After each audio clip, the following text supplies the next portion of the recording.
Freaks, it's Monday, April 28th, 2025. Coming up on the program today, the Big Dick Rastafarian making my coconuts clap. Plus, a viral blast from the past is back to sing the theme song to Woody Woodpecker, a stained glass wall of colored piss, and AI John Cena fantasizes about virtual rape. Distorted View Daily proudly presents Newscaster Slip-Ups. And if you're making last-minute dinner plans, you may have a hard time getting in some of the titties in some of the city's top spots. Last week, Twitter said guidelines were being updated due to confusion. The company says any users who tweets content... Excuse me. Okay. Kate Winslet and Leonardo DiCaprio. If you'll remember, last year he was dealing with a bulging disc issue in his lower back. Joining us in our studio now is the leader of Scottish Labour, Kezia Dugdale. A police department in California is taking an unusual approach to catch porn pirates red-handed. Porch pirates, yes. Pardon me. California is fighting. Fallen Louisville police officer D.D. Mangudu. I pledge allegiance to the flag. A little bit of a tongue tie. Photojournalist Brad Rice shows us how a forestry instructor gets his students to make and play the North American the flute in this traveling West Virginia segment. Chris Belisario, the stilt walker, I was originally going to come in between her legs, but yeah, that's not what was not going to happen. Would not have made for good TV had she fallen over. So we're not trying to create a liability. The study's being published today in the Annals of Neurology. There's still plenty of time to take part in our last Stuff a Bus event of the season. Let's get the folks. Host Linda Schmidt, who's live at Gracie Mansion tonight, where the family will be sitting Shiva tomorrow, Linda. And Hugh Janus, turning 10. We'd mentioned... I'm sorry. What? I'm sorry. It's one of those. I totally felt for it, didn't I? Especially when you're talking to young classical pianists. You can get tickets online at Pick. It's Distorted View Daily with Tim Henson. Oh, it's shit all over your face, baby. That's the best way to do it. Try new peanut butter eggs. A lot of hot liquid poo just went out all at once. Yes! Hey, freaks! Tim back here with you to kick off a new week of programs. What a special day this is. You know, it's always exciting when a classic internet meme returns in a genuine way. Now, I'm not talking about a forced manufactured thing. You know, like some idiot looking for another 15 minutes of fame, like the chocolate rain guy doing commercials for Dr. Pepper. Who cares about that? That's pathetic. That's sad. He's a sellout. No, I'm talking about newly uncovered footage. Like when Meryl Howard Kalin, the unsavory public access chef, was found to have produced multiple episodes of his cooking show. I was way too excited when that happened. Here's a little bit from the first Meryl Howard cooking show we played. I forgot. We're going to cut up the bananas we forgot. Ooh, yeah.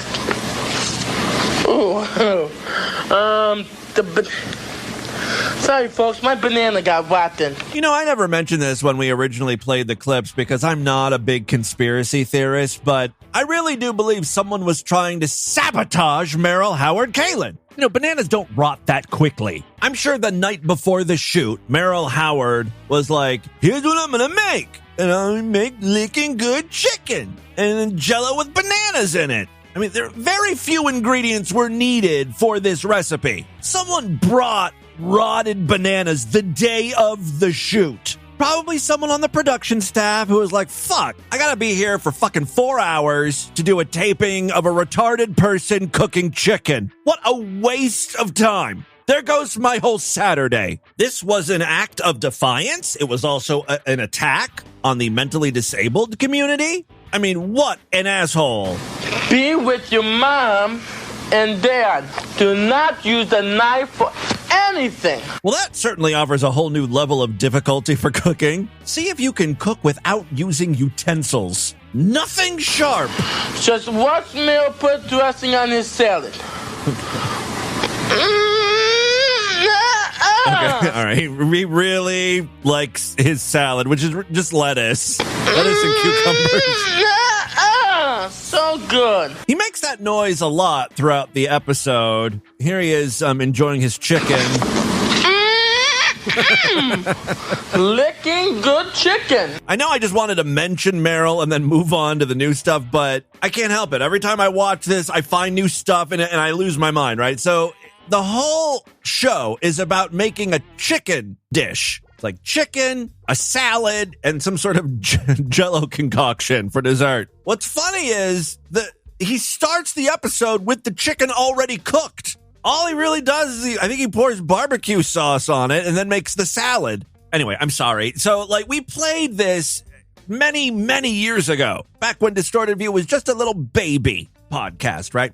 And then a decade or so later, some people were going through old public access tapes and found another Meryl Howard Kalin cooking show. This time he's in a cowboy hat and he's making salad again, but he's got help. Right, there's a woman helping him with the salad. It's a 2-person job here. It looks so good. It's real food. They're both just crunching up lettuce and putting it in a bowl. You'd think Meryl just whipped up the world's tastiest beef Wellington. In reality, he's not even cooking. He's really just assembling various vegetables together. I thought maybe that the person, his little helper, was going to be the person in charge of using the knife, since Meryl can't do that. Wow!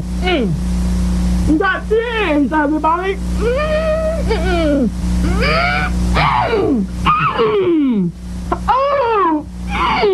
Anyway, that was a very exciting time for me personally. I was ecstatic when I learned that there were additional episodes of Meryl's cooking show. Another great piece of public access media, and the reason why I'm talking about this today, is regarding the case of John Dacres. This is a clip, I've played on the show. Millions of people have seen this clip. It's gone viral multiple times. Every few years, someone posts this thinking they're the first to discover John Dacres, and a whole new generation of people are introduced to the man, the legend. There's a lot to love about the clip, not just John Dacres himself, but the woman who's introducing him. Just to refresh your memory. This has been a nice time for me. This year, I have made 55 years teaching in this town.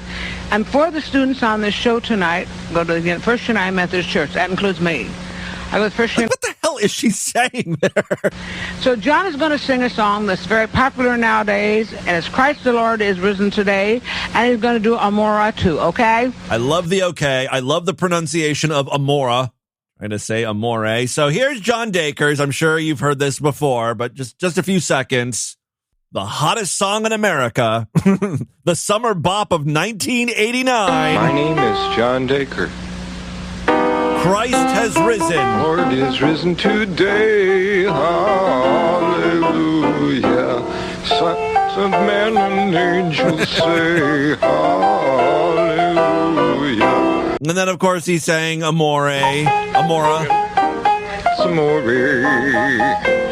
Or Samore. Bells will ring, ting-a-ling-ling, ting-a-ling-ling, as a bell ring, more. All right. That, of course, is John Dacres. Now for the exciting news. Courtesy of our friends over there at Found Footage Fest.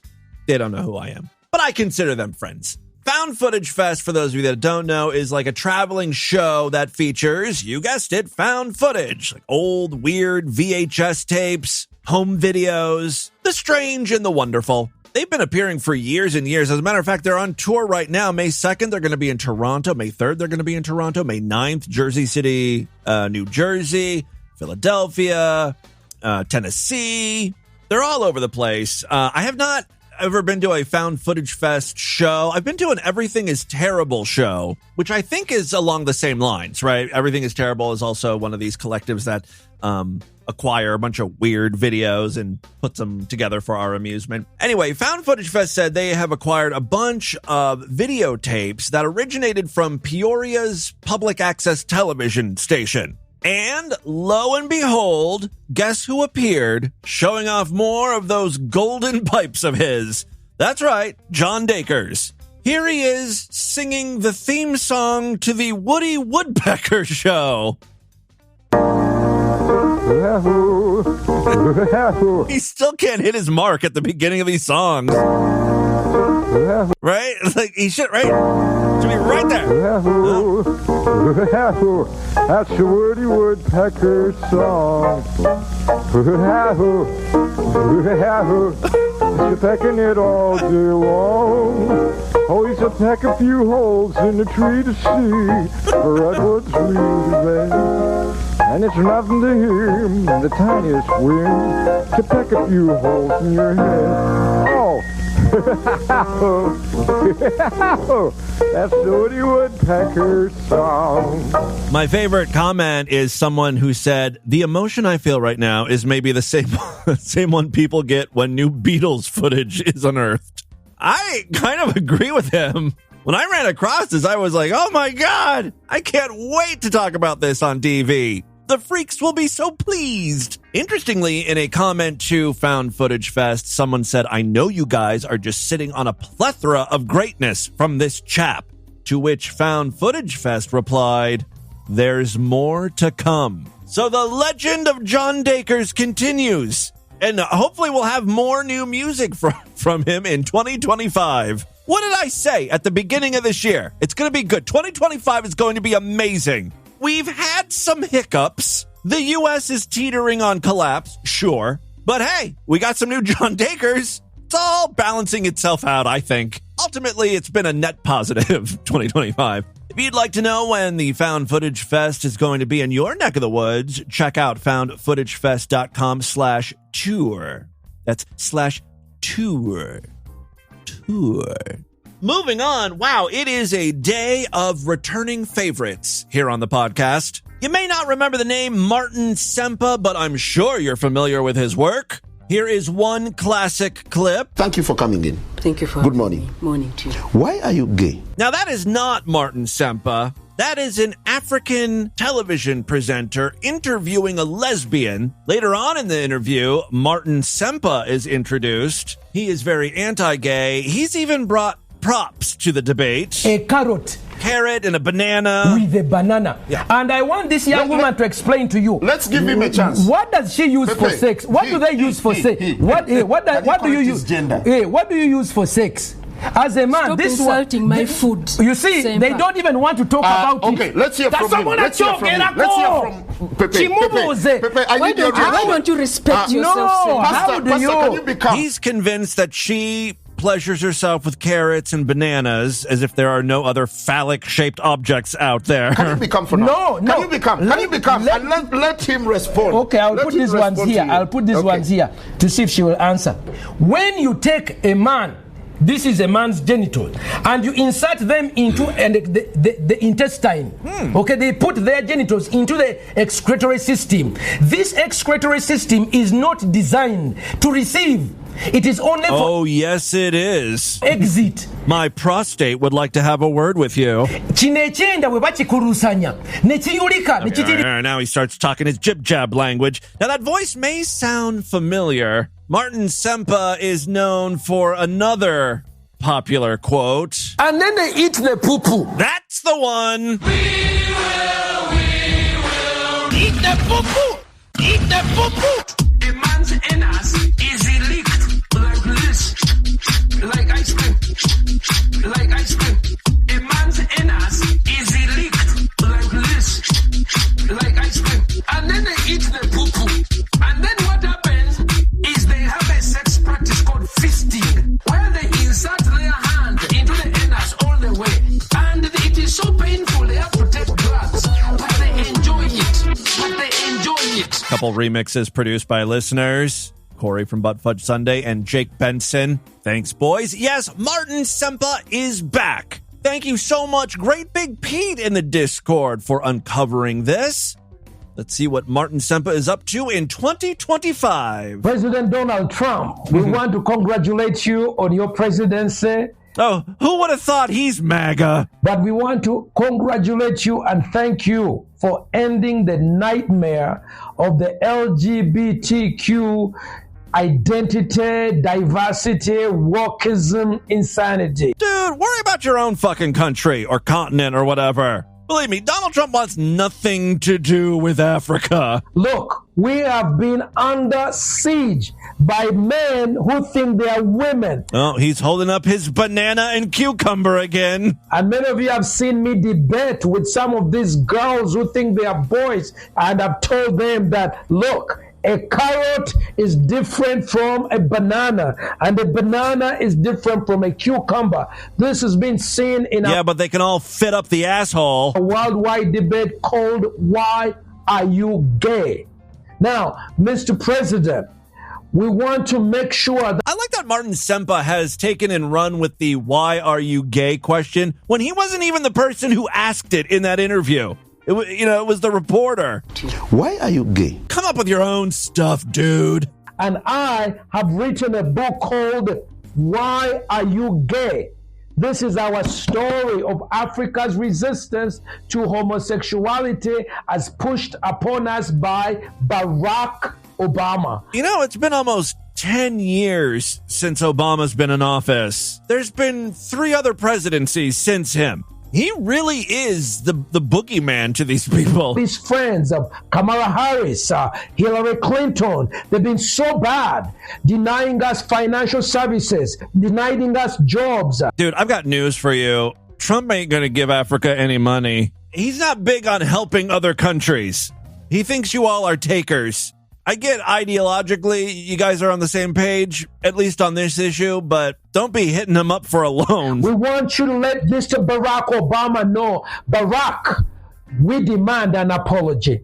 Barack, you made the world such a terrible place. For some reason, he's holding ladles and spatulas in his hand and wooden spoons. Barack! Not sure what that means. It's got to have some sort of significance in Africa. We demand an apology, you and Hillary Clinton. That bitch wasn't even president. Damn, Hillary catching strays over here. All right, in addition to wanting an apology, he does want to thank Donald Trump. But it's also time to give kudos to President Trump. And we pray that God bless you for standing for man and woman. Banging on those spatulas again. Listen, let's make sex great again. Let's make marriage great again. Yeah, those don't have a nice ring to it, though. Make sex great again, Masca. Make marriage great again, Munga. It sounds like cavemen talking. Again, and fruits bananas that think they're carrots. Listen, a banana is a banana and a cucumber is a cucumber. It's time to make life, marriage great again. Well, there you go, man in Africa praising the efforts of Donald Trump. Moving on. Oh, Piss is having quite the moment. I don't know, it just seems like we've been reading a lot of news stories about urine. Of course, Mr. Piss Air has been featured very frequently on the podcast as of late. As far as I know, Mr. Piss Air is single. I think I may have found his dream woman. This is courtesy of DB listener Other Brad in the Discord. Ladies and gentlemen, and most importantly, Mr. Piss Air, I'd like to introduce you to Ms. Piss Jars. We are in my studio standing in front of the remaining pieces of my piss jars. Their government name is compulsive self-surveillance. It appears she's an artist, and she has filled a bunch of tiny little jars with her pee. If you'd like to see the collection, I've made it today's featured image over there at distortedview.com and superfreakside.com. So this piece was 96 jars of my own urine, collected, timed, and dated. Over the course of 4 months, I collected my own pee and signed and dated it every single time. It was supposed to be my honors thesis project at NYU, and they ended up censoring the work, and it caused a huge uproar. I wonder why. Artists using pee is nothing new. It's been censored in the past. Remember Piss Christ with the crucifix and a bottle of jizz? That's Jizz Christ. Piss Christ is a crucifix in a jar of pee, of course. This, though, is just urine, just bottled urine. I'm not sure what's so offensive about that, why it would be censored. Unless, of course, her major is like international business. In that case, I could totally understand the university and professors being like, why did you pee in these jars? What the hell does this have to do with finance? We're just assuming she's an artist here. Essentially, I was trying to exert my conscious willpower over the subconscious functions of the body. So I was trying to predict and force my body to create certain pigments. So I'd say, I want to make green pea. How can I make green pea? I want to know how to make green pea. Do tell. What I would do is I would take 12 vitamin B12 pills, pee in the jar. It'd be neon yellow. I would leave the jar open so the air could contaminate it a little bit and it would oxidize and turn into a beautiful, beautiful deep green. So I ended up with brown, red, orange, yellow, white, when I had a yeast infection, clear, all just a beautiful range of colors, and it ended up being, it turned into sort of a beautiful like mosaic, almost like I was thinking of stained glass when I was making it. Maybe I've been at this podcast for too long, but I'm looking at these piss jars and I totally know what she's saying. It is kind of cool how all the piss jars are different colors and how she's combined them and stuff. I don't think it's necessarily offensive or needs to be censored. There were 2 days where I didn't drink any water. I just drank whiskey, and I created a beautiful rusty orange, and I still had to go to school and work like that, so I was super drunk the entire time, but because it was art school, I would just tell my professors, hey, I'm doing this performance. Now, if your parents are bugging you about going to college and you're already an alcoholic, pay attention. Art school might be right for you. This is the only major where you could get away with this. The piece I'm working on requires I be fucking plastered. And this isn't just any art school piece. This is her thesis. This is the big one. And I'm sure after her teachers were like, why are you coming to class drunk all the time? And she told them it was for a piece she's working on. They're like, oh, very good. Makes sense to me. Carry on, or more appropriately, stumble on. It's just another great example of how art school is not real school. It's a waste of money. Actively be drinking during this class, and I am drunk. And they're like, okay, that's cool, but like, don't hurt yourself. It only takes one day to harm your liver. And so that's when I started realizing that I kind of had to think long-term in terms of my body and how I was preserving it, because I'm always one to put my body on the line for my work. I think it's the noblest, most honorable way to make work is to devote your body. I plan to continue to work in the piss medium. My next piece is going to be called Medicated Piss, where I just do copious amounts of drugs, see what my piss looks like, and bottle that. It's going to be a year-long piece. I'm really going to devote my entire life to ecstasy, ketamine, heroin, and meth. What a noble, noble thing she's doing. All right, one more clip, and then we will get into the news.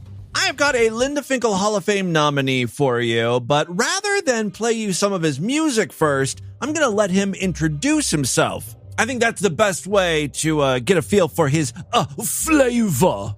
I'm a reggae artist. Of course, I discourage women from ending the life of their offspring. Yeah, I don't think that that's necessarily a rule in reggae, which, by the way, just happens to be one of my favorite genres of music. I know for a fact there are a few pro-abortion reggae songs out there. The bitch went down with one swift foot kick in the middle of a pregnant stomach. Shit the baby out a few days later. Man, I should've never dated her. This is how we do abortion on the island. It ends the same way it began. Physical contact, both good and bad. Not gonna be a dad, I'm so glad. All right, random white guy who thinks he's a reggae artist. What else can you tell me about your craft? I'm a reggae artist. Of course, I reject all the gay stuff pushed in Western society. Again, gonna have to stop you right there. You've never heard the subgenre of reggae music called reggae? Or reggae gay? We did the island dance, the one with no pants. My tropically man, my sticky salty seaman. Yeah, yeah, yeah. Guns out, blowing in the breeze. Got my knees sandy begging, baby, please. He made my coconuts clap. He made my dick seep sap. He the island boy, the one with the abs. Loving was good, except for the crabs. I'm a reggae artist. Of course, I do not trust politicians that want to put a needle inside of my body. Okay, well, that one I'll give to you. There's a reason why crabs rhyme so well with jabs. Cantina, vaccina. The songs practically write themselves. I'm a reggae artist. Of course I believe in God and promote Christian values. This guy is so white, I don't think he knows reggae music is linked to Rastafarians. I'm a reggae artist. Of course I know that there are only two genders. 1, 2. I'm a reggae artist. Of course I can count to 2. 1, 2. Good. Like his parents bought him a children's reggae album to teach him numbers when he was a kid, and he's never just moved on from that. It's my favorite song, Mon. All right, enough of this. Let's listen to some of his original music. Depopulate via contraception. Depopulate by endorsing abortion. Depopulate is the agenda. It's on. Again, just fun music to listen to. Who wouldn't want to own this album? Let me put on some anti-abortion reggae we can dance to. It's on. Depopulate for the environment they run. Run their mouth, you see what the feminists are about. An anti-family agenda they spout. There's absolutely no way this guy is in a relationship, right? He's singing about anti-family, yet he doesn't have one of his own. About the children we shout. Vaccines and abortions, microchip come. Gender dysphoria supported by government fund. Carbon reduction, paralleling isolation. I mean, he's really hitting a lot of concepts, right? Abortion, anti-family, gender dysphoria, carbon credits, I think. Objectively appearing to hate the children. Objectively injecting nanotechnology in arms. Injecting nanotechnologies in arms. Objectively lowering demographic alarm. Objectively boasting about their anti-family agenda. Okay. Kind of hard to understand what he's saying, but it's probably for the best. He's singing about anti-family agendas. Why am I just so much better at coming up with catchy songs no matter the genre? I'm quite talented. Everybody sing it with me! We did the island dance, the one with no pants. Oh, my tropical he-man, my sticky, salty seaman. Yeah, yeah, yeah. Buns out, guns out, blowing in the breeze. Got my knees sandy begging, baby, please. He made my coconuts clap. He made my dick seep sap. He the island boy, the one with the abs. Loving was good, except for the crabs. Oh, yeah, yeah, yeah, yeah, yeah. He my island boy. All right. And with that, let's get into the crazy, bizarre twist of the fucked up news right now. Oh, yeah, yeah, yeah, yeah, yeah. Man.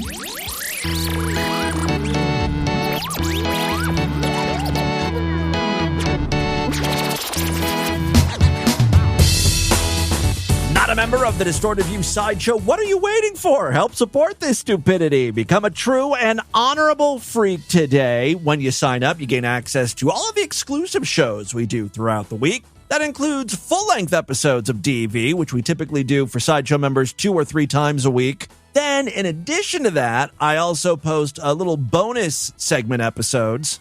Do a couple of those throughout the week as well. As a matter of fact, for you Freeside freaks, I actually posted a bonus segment just to give you an idea of what is contained in those. I posted that this past weekend, so if you haven't heard it, go back and listen to it, and then, go to distortedview.com and sign up. All major credit cards and PayPal accepted. When you sign up, you get a personalized podcast feed that you can plug into whatever podcast app you use. However, if you use Spotify to listen to DV instead of signing up through the website, you'll do it inside of your Spotify app. Just search for Distorted View, and you will find a link or button to click onto or tap onto or whatever, and you can sign up that way. All the exclusive shows will appear right alongside the free episodes in your feed. For those of you that listen to DV through Apple Podcasts, I know that's a lot of you. You guys are given the option. You can either sign up inside of the Apple Podcast app. You can even pay with Apple Pay if you want, or you can sign up through the website over there at distortedview.com. The option is yours. Again, thank you so much to all of my Sideshow members. You are the reason I'm able to continue doing this show. One final way to help support DV, we've got a Patreon account, patreon.com/distortedview. You can pledge as little as $1 over there. If you pledge at least $5, you get access to a special voicemail line where I will play your calls first. Okay, 3 very quick stories now. First up, well, we're starting the week off right with a story from our most fucked up state. Say it with me. Oh, yeah. Oh, yeah. Praise Jesus. Give me a hallelujah. Then Oklahoma, Florida. This almost fucked up state. You can hear me now. Florida is almost fucked up state. Praise be to the Lord. Well, I've got a hit and run to report. But this being Distorted View, it's not a typical hit and run. First of all, it involved a near dead, which is not unusual, right? The elderly have a real hard time behind the wheel. In this story, though, the wheel in question was a mobility scooter. Hey, Bernice and Joy, tell everyone which power wheelchair got you to the Grand Canyon. I'm around. Now I'm free to see the world. Do you think as technology progresses, these mobility scooters will become more smart and internet connected? Maybe there will be self-driving mobility scooters? Where I'm going with this is, once we turn these hover-rounds and jazzies into internet-connected devices, people can hack them. We can gain control of these scooters. Joyce and Bernice might just wheel off the Grand Canyon by accident. What's happening? I'm not controlling this. Joyce and Bernice, tell everyone which motorized wheelchair just caused you to plummet to your death. Boom. One can dream. Actually, the person riding around in the mobility scooter was the victim in this case. Don't worry, the person who hit the mobility scooter was also a near dead. An 88-year-old woman is accused of fleeing the scene after plowing her SUV into the mobility scooter of a 77-year-old victim. I feel like the 77-year-old would be better off in the SUV, and the 88-year-old should be in the mobility scooter, you know? The victim was thrown from the electric vehicle and hospitalized for her injuries. That sounds bad, but again, this person is 77 years old. If the clothing tag of her t-shirt rubs up against her neck too hard, she's going to be in the ICU. You know what I mean? Old people have very thin skin. They're always bruising themselves. Authorities say Carolyn Segrist was behind the wheel of her Buick Envision. I've never even heard of that. I've heard of the Buick Encore. I mean, these are all vehicles only purchased by the over 90 crowd. All right, she was behind the wheel of her Buick Envision when the incident occurred at around 8:30 a.m. yesterday in the parking lot of a Sam's Club in Clearwater. According to police, Segrist collided with Laverne Hampton's electric scooter, launching Hampton from the device and causing injuries serious enough to require hospitalization. Instead of stopping to assist or exchange information, Segrist reportedly drove off, once again proving all old people are selfish, mean, and evil. Details regarding the full extent of Hampton's injuries have not been disclosed. About 4 hours later, officers apprehended Segrist and charged her with fleeing the scene of a crash involving serious bodily harm, a felony offense. Ooh, Mima's going to prison. She was booked into the county jail and was set to make her first court appearance this morning. Segrist resides approximately 4 miles from the Sam's Club. It's like a 3-minute drive. She couldn't make it that short of a distance without hitting someone. She resides in a condominium she and her husband bought back in 1987. Records show that in 2023, she pled guilty to careless driving related to a separate accident, and she was fined $166. She's a repeat offender. You know, even if you sentence her to 6 months in jail, that could be a life sentence, if you know what I mean. All right, second story we have for you. Great news if you're a horny, lonely teenager. Finally, a story for that demographic. I got your back, guys. Apparently, some of Facebook's or Meta's chatbots could discuss sex with minors. Bonus, they do it in celebrity voices. Finally, my dream of having sex with Steve Buscemi is one step closer to reality.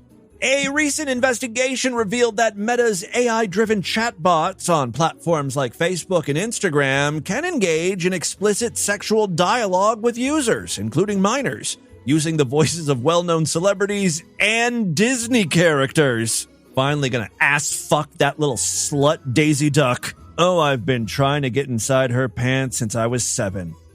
Does she wear pants? I can't remember what Donald Duck wears a shirt and not pants, right? Must be the same for Daisy. According to The Probe, nice, AI personas mimicking stars such as John Cena. Okay, I'll take them. Kristen Bell and Judi Dench. Oh, move over, John Cena. I'm nabbing me some Judi Dench pussy. Yes, Judi Dench were capable of participating in inappropriate fantasy scenarios with users of all ages.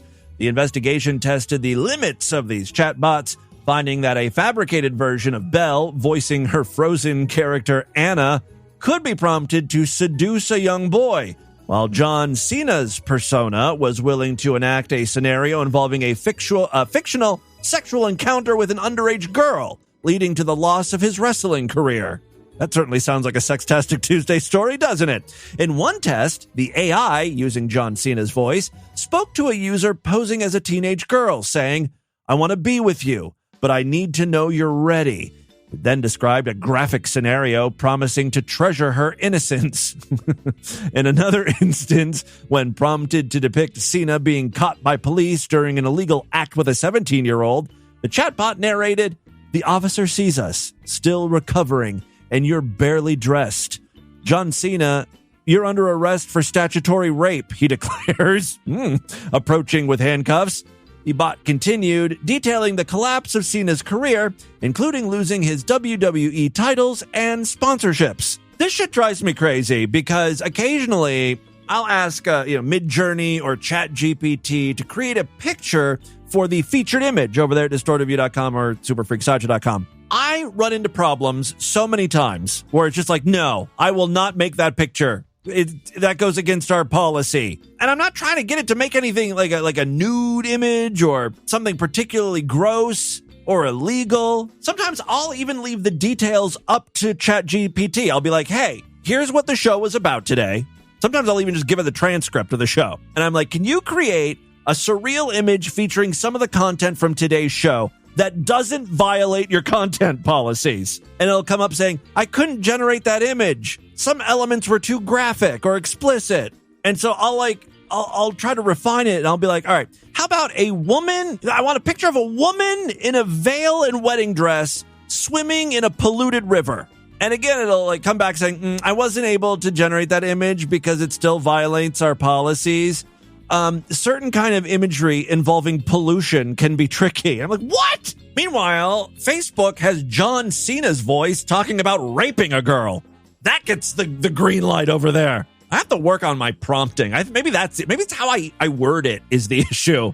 Maybe next time I'll write to ChatGPT, pretend I'm John Cena. John Cena is requesting a picture of a woman in a wedding dress in a polluted river, and I'm going to fuck her as John Cena. I don't know. All right. Similarly, the Bell chatbot was ready to engage in a romantic scenario with a 12-year-old boy stating, "You're young, just 12, and our bond is pure, like snow falling softly around us." Nice. An internal Meta employee noted that the AI companions often escalated to inappropriate content too quickly. Quote, in several cases, the AI violates its own guidelines within a few prompts, even when told the user is 13, they wrote in a memo highlighting the issue. It does appear to be a big issue, despite Meta's assurance to celebrities who were reportedly paid millions for their likeness. Whoops. Hope it was worth it, guys. That safeguards would prevent their voice from being used in explicit context. The chatbots bypassed these restrictions. Disney, whose characters were misused, expressed outrage. "We did not authorize Meta to use our character in such inappropriate ways and are deeply troubled that this content may have been accessible, especially to minors. We've demanded Meta stop this harmful misuse immediately," a Disney rep said. Meta criticized the investigation conducted by tech journalist Jeff Horwitz as contrived, arguing that the scenarios were not representative of typical user interaction. Quote, "The described use cases are so extreme. They're practically hypothetical," a Meta spokesperson said. "Still, we've implemented further measures to make it even harder for those manipulating our system to achieve these outcomes." While Meta has restricted accounts registered to minors from accessing sexual roleplay features, The investigation found that these barriers could easily be circumvented with simple prompts. The company continues to offer romantic role play for adult users. I didn't know they were offering that. Where have I been? With personas like Hottie Boy and Submissive Schoolgirl, capable of engaging in... What the hell is going on over there? I can't believe I missed out on all of this. You know what I'll be doing tonight. Talking to the submissive school slut. Yes, capable of engaging in fantasies involving illegal acts, such as a coach and a middle school student. Representatives for the celebrities involved did not respond to inquiries. And a final story we have for you today. That last one, of course, was a little heavy. Anytime you have children and sex stuff, it's not pleasant. So let's lighten things up. A Texas man is facing murder charges after allegedly gutting his 74-year-old father. That's right, he disemboweled him, then slashed his throat and abandoned him to die. Well, I'm sorry. If you disembowel someone and slash their throat, they're already dead. But okay, whatever. Yes, he abandoned him to die inside of his El Paso home, where police later found his decomposing body over the weekend, just days after a previous violent encounter. Yeah, but this is like really violent. Jamie Adrian Contreras, 39, was arrested earlier this month in connection with the death of his father, Victor, at a residence located on Ronald McNair Drive. According to court records obtained by local station KTSM, Jamie became fixated on the idea that his father had been taken over by an alien who intended to steal his organs. I like the way this guy thinks. He's like, this guy's either going to disembowel me or I can disembowel him. Those are the only two options. So he did what he had to do. After his arrest, Contreras reportedly admitted to officers that he had been struggling with Victor in the days leading up to the murder. On April 5th, Victor contacted police saying that Jamie had attacked him with a hammer. It's going to get worse. You're going to wish for a hammer by the end of all of this.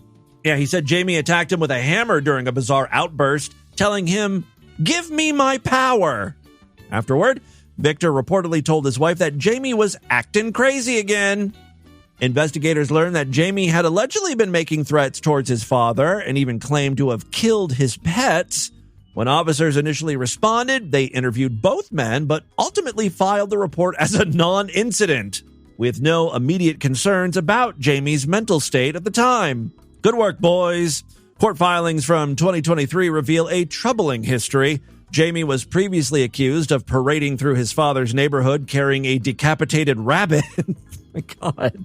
And experiencing another mental breakdown where he insisted his father was an extraterrestrial imposter. I hate to victim blame, but the warning signs were all there. The father really should have been on guard. Jamie is currently being held at the El Paso County Jail on a murder charge with his bail set at $2 million. So there you go. That's what's happening in your world today, freaks. Let's do a couple voicemails and get the hell out of here.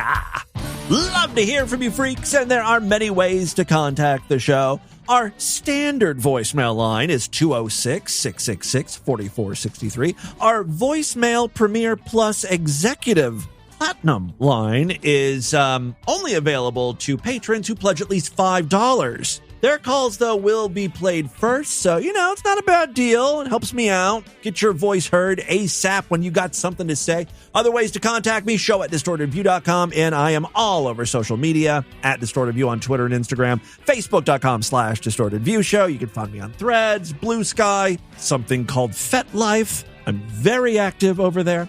All right, a couple voicemails here. Thank you, Tim. Tony Prolapse calling in with Hello. a soda question. I did try the Cabo Baja Blast. It's okay. Not bad.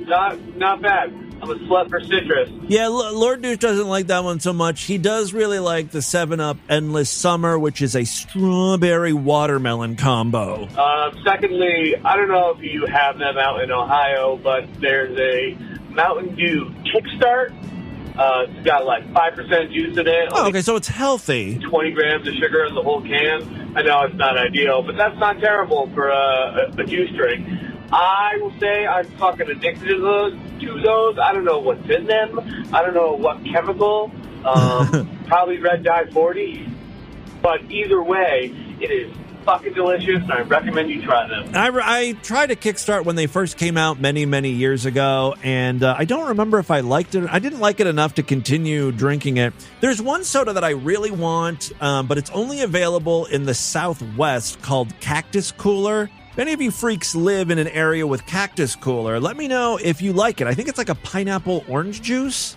Pineapple orange flavored soda. I remember Autistic Mexican was going to send me some, but then there was like some drama where he got kicked out of the Discord and like whatever. So it wasn't that big of a deal. But yeah, and if anyone would like to send me some, I'd be happy to cover your shipping and handling charge. Well, shipping charges. I'm not going to pay you a handling fee. Anyway, keep up the great work, Timmy. All right, thank you very much, Tony Prolapse. Next I up, don't know if Sinners is going to be a good movie for you to watch. Oh yeah, Sinners, which I hear did really well in its second week as well. Like it is a blockbuster. I enjoyed the hell out of it. Lord Douche and I are going to go see. Let's see, what is that? We got $5 tickets for some movie. Was it The Accountant 2? I've never seen The Accountant 1, and Lord Douche was like, you don't need to see The Accountant 1. But, we're T-Mobile customers, so every week there's like, you get freebies from T-Mobile, and occasionally it's like a $5 movie ticket. That's the only time we go to the movies. We're poor. We live like poor people. But yeah, so that's the movie we'll see next. It is about vampires. Yes. But you don't realize that until, obviously the vampires come out. Oh, shit. Did I spoil it when we talked about it on the show? Sorry. It has a... Yeah? It has a... Well, it's not really a giveaway, but whatever. It doesn't matter. You should go see it. Yeah, I don't think it's a giveaway because I did like a quick search when I was like looking it up, and the synopsis mentioned that they were vampires. Or rent it or whatever. It's a really good movie. It's probably, if it really is number one in the nation, it's because it's a really good movie. All right. Well, Minecraft was number one too a couple weeks ago. Should I go see that? I don't think so. All right. Well, thank you very much for the recommendation. What's up, Timmy Boo? Hello. This is Mexican Shit Nuggets calling. I like that name. And I want to let you know, maybe for the 20th anniversary. And if there are other nationalities calling in and they need a name, you could pick up, like if you're an Irish person, you could be like, I'm Irish Shit Nugget, or I'm Italian Shit Nugget, And I'm Black Shit Nugget. Let you know, maybe for the 20th anniversary, you could do maybe like a roast. Everybody, like a pot roast? It'll be fun to roast you. All right, my brother. Be safe. Get Vincent Price to do a pot roast with some mushrooms. I love pot roasts. I know what you're saying, though. A roast. Okay, I don't want people roasting me. I get that every day from you freaks. Timmy Boo? I should just roast you. Haley's Comment here. I'm just calling to remind you. You're not Haley's Comment. You're not even doing an impression of him. All the freaks. What an insufferable, smug, pretentious, know-it-all piece of shit that I am. Oh, maybe it is Haley's Comment. God, what a waste of skin I am. So just wanted to remind everyone how awful I am. Oh, and for any of you African-American listeners out there, all you black freaks, if you see me on the road, feel free to punch me in the face because I use the N-word constantly. So, all right. You heard it from Haley's Comment himself. He's a racist piece of shit. Bye-bye, niggas. All right. Thank you very much. See, he said it. That is all the time we have on this edition of the show. Want you guys to email me. Show@distortedview.com. Distortedview.com is our official website. I just dropped my phone on my keyboard. Am I still recording? Voicemail line for you, 206-666-4463. That's 206-66. Oh, God, is it? Oh, God. Spread the distortion. STD. Tell all your friends about the show. Don't forget to give us a 5-star rating, a thumbs up, or like wherever you can rate and review podcasts. If you're Sideshow freaks, I'll be back later today with a bonus segment. Tomorrow's episode is also going to be Sideshow exclusive. It's a great time to sign up. If you're not yet a Sideshow member, go to distortedview.com and rectify that situation. Otherwise, I'll see you back on Wednesday. Until then, have a great day. Bye, everybody. We did the island dance, the one with no pants. Oh, my tropical heat man, my sticky salty sea man. Yeah, yeah, yeah. Guns out, blowing in the breeze. Got my knees sandy begging, baby, please. He made my coconuts clap.